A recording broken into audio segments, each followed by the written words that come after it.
दोस्तों, भगवान शिव के बारे में ऐसा कहा जाता है कि वे त्रिलोक के आदि और अंत के देवता हैं, जिनके आगे संसार की सभी शक्तियां असफल हो जाती हैं। लेकिन क्या आपको पता है भगवान शिव का जन्म कैसे हुआ था? उनकी माता कौन थी? उनके पिता कौन थे? और उन्होंने किससे शिक्षा प्राप्त की थी? और किस किस को ज्ञान का दान दिया? अगर नहीं, तो चलिए दोस्तों, स्टोरीज नज़र के इस वीडियो में आज हम आपके इन्हीं सभी सवालों के जवाब देने वाले हैं। इसलिए वीडियो को बिना स्किप किए अंत तक जरूर देखिए। दोस्तों, सबसे पहले बात करते हैं भगवान शिव के जन्म से जुड़ी शिव पुराण की एक लोकप्रिय कथा की। शिव पुराण के अनुसार भगवान शिव को स्वयंभू माना गया है, जिसका अर्थ होता है जो स्वयं प्रकट हुए हों। इसका साफ मतलब ये है कि भगवान शिव की ना कोई माता है और ना ही कोई पिता। इसी कारण भगवान शिव पंच तत्व से भी परे हैं और इसलिए वे मृत्यु से भी परे हैं। उनकी मृत्यु कभी नहीं हो सकती, वे अमर हैं। विष्णु पुराण में शिव का जन्म।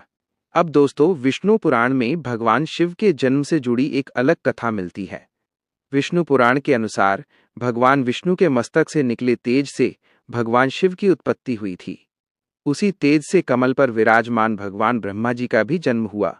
लेकिन दूसरी ओर शिव पुराण में बताया गया है कि एक बार भगवान शिव अपने घुटनों को मल रहे थे और उनके घुटनों से निकले मल से भगवान विष्णु का जन्म हुआ। यहीं से दोनों पुराणों की कथाएं अलग अलग प्रतीत होती हैं। अग्नि स्तंभ की पौराणिक कथा। दोस्तों, भगवान शिव के जन्म से जुड़ी एक और अत्यंत प्रसिद्ध कथा है जो आपने शायद अपने बुजुर्गों से सुनी होगी। एक बार भगवान विष्णु और भगवान ब्रह्मा के बीच ये बहस छिड़ गई कि इस सृष्टि में सबसे महान कौन है। तभी उनके बीच एक जलता हुआ अग्नि स्तंभ प्रकट हुआ। एक दिव्य आवाज आई, जो इस स्तंभ का आरंभ या अंत ढूंढ लेगा वही सबसे महान कहलाएगा। ब्रह्मा जी ने हंस का रूप लेकर ऊपर की ओर उड़ान भरी और विष्णु जी ने वराह का रूप लेकर नीचे की ओर खोज शुरू की। लेकिन दोनों ही स्तंभ का छोर नहीं ढूंढ पाए और हार मानकर लौट आए। तभी भगवान शिव अपने वास्तविक स्वरूप में प्रकट हुए। दोनों देवताओं ने स्वीकार किया कि महादेव ही सर्वोच्च हैं। ये अग्नि स्तंभ इस बात का प्रतीक है कि भगवान शिव का ना कोई जन्म है और ना ही कोई अंत। ब्रह्मा के पुत्र रूप में शिव, रुद्र अवतार। दोस्तों, अब बात करते हैं उस कथा की जिसमें कहा जाता है कि भगवान ब्रह्मा भगवान शिव के पिता थे। विष्णु पुराण के अनुसार जब संपूर्ण सृष्टि जल में डूबी हुई थी, तब केवल भगवान विष्णु शेषनाग पर विराजमान थे। उनकी नाभि से कमल निकला, जिससे भगवान ब्रह्मा प्रकट हुए। जब ब्रह्मा और विष्णु संवाद कर रहे थे, तभी भगवान शिव प्रकट हुए, लेकिन ब्रह्मा जी उन्हें पहचान नहीं पाए। इससे भगवान शिव रुष्ट हो गए। बाद में विष्णु जी की दिव्य दृष्टि से ब्रह्मा जी को अपनी भूल का एहसास हुआ। ब्रह्मा जी ने शिव से क्षमा मांगी और उन्हें पुत्र रूप में जन्म लेने का वरदान मांगा।